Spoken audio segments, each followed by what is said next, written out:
Good evening and thanks for joining us. I'm Narissa Knight. We begin with breaking news. Financial experts don't believe Six Flags over Texas will survive. Dangerous temperatures have contributed to one death. Imagine being born in the U.S., living here all your life, then driving down the street and being arrested and jailed for a suspicion of being an illegal immigrant. Tomorrow they're celebrating the importance of teamwork, and they hope for good weather for their event. Speaking of a great team.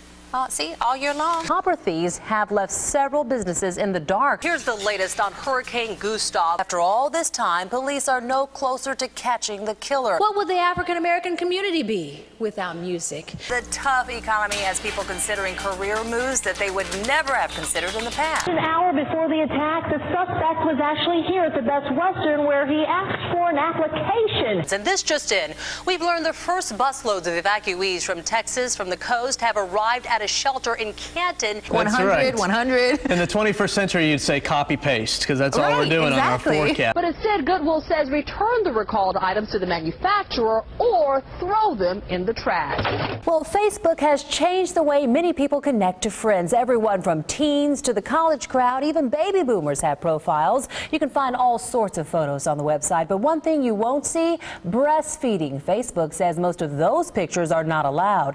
And as CBS 11's Arizo Dos discovered, the website spawned an unexpected battle with nursing North Texas mothers. The new year started with an unwanted bang for a pair of Dallas women. I was just so Victoria Obamahinti and a friend were awaiting a stoplight in Dallas around midnight when a bullet pierced their windshield. Luckily, her passenger, Latrina Woods, was barely grazed in the shoulder, and officers let her keep that bullet as a reminder.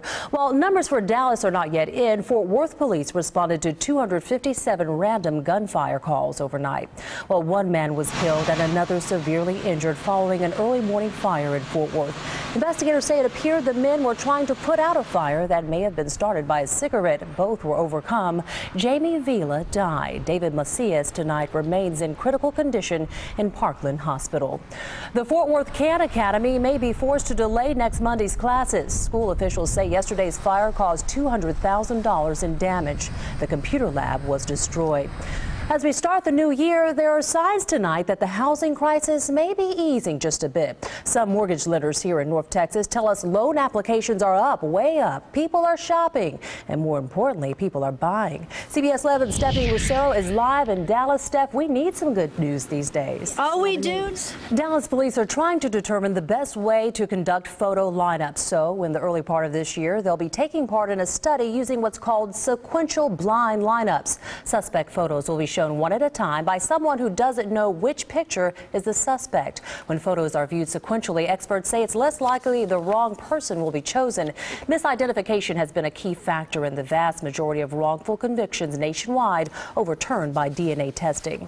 A local woman was guest of honor in the annual Tournament of Roses parade in California today. Teresa Losada's husband, Victor Losada, was the Dallas motorcycle officer killed last year while riding in a motorcade for Hillary Clinton. Today, Teresa rode on the float promoting organ donation, holding a picture of her husband. Officer Lozada's tissues were donated when he died. A New Year's tradition rolled through downtown Dallas this afternoon. A few thousand were on hand to witness more than 70 entries, including marching bands and floats.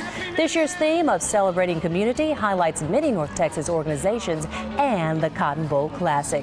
And tomorrow will be your final chance to check out the Cotton Bowl at the Cotton Bowl. Next year, the games move to Arlington, of course. On the surface, it would seem like bad news for Dallas bars, restaurants, and entertainment venues, but many aren't ready to push the panic button just yet. CBS 11's Jack Fink joins us now live from inside the Cotton Bowl to explain. Good evening, Jack. CBS 11 News. And up next, we'll show you the changing face of North Texas, ushered in by the cry of a newborn child. Plus, the gifts you wouldn't want to unwrap. A bizarre bomb plot cancels New Year's celebrations at a popular vacation resort. And why taking a daily vitamin may be all for naught, an exercise in futility for some women. She was pregnant with her daughter. Family members recall Maddie and the sacrifice she made. They chose her child. At age 23, while Maddie Clarice Haynes was pursuing her master's degree and pregnant, her gynecologist told her she had stage 4 breast cancer and gave her 6 months to live if she didn't get treatment immediately, which would in turn terminate her pregnancy. I think it's heroic. Maddie went on to have her baby girl and graduate. Her hair had fallen out.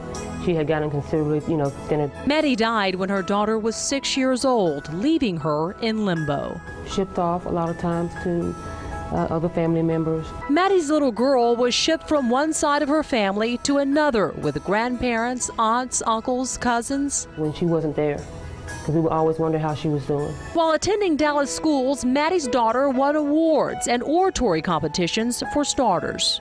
When she went off to college, she was in all the pageants there, and she wound up being Miss Arkansas. Though Maddie died of breast cancer at 29, her little girl made it through. She fell in love with her junior high school sweetheart, and they married at 19. I never met my grandmother. Maddie would not only have a grandson who now has a 4.0 and plays varsity high school football, but also an energetic 4-year-old grandson. Whoa, that was big. And a 1-year-old granddaughter as well. As for Maddie's daughter, Narissa Knight, I make sure to get screenings and checkups, not just for me, but for our future. What's that? She would be so proud. Hi, Mom. I love you too, baby. We need to find a cure. I know it's out there. Narissa Knight, CBS 11 News. Well, Tracy, he can now come home and play with his toys. A 16-month-old and his family are thankful that a carjacking didn't take a turn toward tragedy. That's a miracle. God's looking after that kid big time.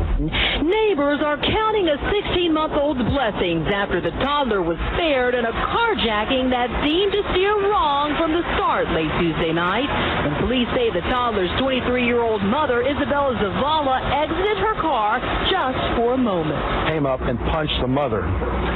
Got into the car and was about to drive off. And she says, "Please don't take my car, my baby's in there." He said, "I don't care, I'll kill the baby." About 30 minutes after the carjacking in the 2500 block of East Lancaster, Fort Worth police found Zavala's baby boy inside her blue Spectra just 4 blocks away. Just an hour before the attack, the suspect was actually here at the Best Western where he asked for an application. But staff here ran him off, but not before being caught on surveillance video, which is actually helping police. The suspect was propping open guests' doors and prowling the premises. Because of our description, the police were able to make the connection to the carjacking. Hotel staff, like neighbors in Haltom, are thankful for a happy ending. I'm real happy that he's okay and he didn't get hurt, but it's shocking and scary. By the way, the child's mother is pregnant and expecting a baby any day now. She's also expecting for police to call her, hoping that they'll say they've caught the suspect. Anyone with information is asked to call Fort Worth Police. Live in Haltom City, Narissa Knight, CBS 11 News.